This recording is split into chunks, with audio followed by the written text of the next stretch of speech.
As the number of people older than 65 increases worldwide, so will age-related conditions and diseases. Interestingly, a higher intake of flavonoid-rich foods like blueberries has been associated with better brain function. Eating blueberries may prevent oxidative stress, which plays an important role in the aging process. These berries may also improve brain function directly.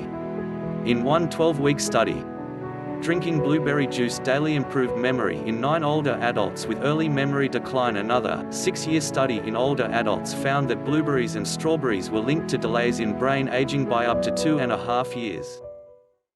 When you search the medical literature for studies on berries, papers like this pop up: a blueberry muffin rash, aww, or pictures of strawberry tongues, or as a way to describe stool appearance, though stools truly resembling currant jelly are not very common. What is it with pathologists' love affair with food terminology, the grossest of which may be the way amoeba chest infections are described, where you spit up pus that looks like anchovy sauce, which sounds gross even without the pus. There are actual studies on berry supplementation, like on how they can mitigate the negative effects of a high saturated fat diet on the brain and behavior, but that was in mice. Maybe a better way to mitigate would be to not feed your pet mouse a stick of butter in the first place. Then there are studies on proprietary berry-based nutraceutical supplements, purported to improve cognitive performance. See how there's a steeper rise in the supplement group? Old hats will instantly recognize this as the timeless trick featured in the 1950s classic, How to Lie with Statistics.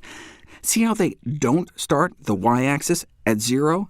That's to inflate the appearance. Correct the graph, and you can see the effect doesn't quite look so impressive. There are studies of actual berries on actual humans, but when they're funded by berry industry trade groups, you get studies like this. An afternoon snack of berries reduces subsequent energy intake. Great, but that's compared to candy.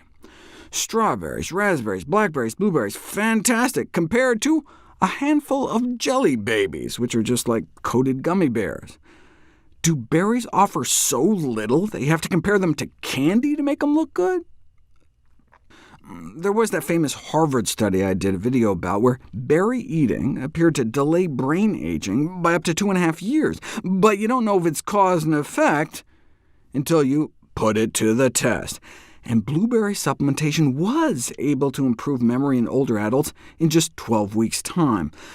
But that was feeding them up to 6 cups of wild blueberries a day. Now, this was a proof-of-concept pilot study just to see if they get any effect, right? We just didn't have any studies using more realistic doses until now. How about just a cup a day of blueberries? They found that the addition of easily achievable quantities of blueberries to the diets of older adults can improve some aspects of cognition, like long-term memory. In terms of the number of errors, the placebo group got worse, the blueberry group got better.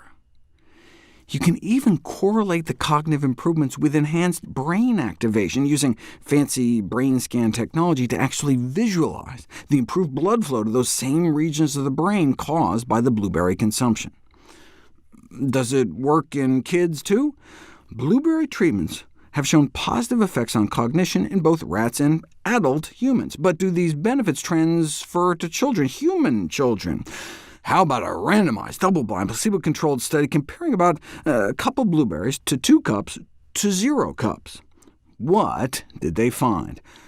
Cognitive performance improvements across all measures, and the more berries, the better.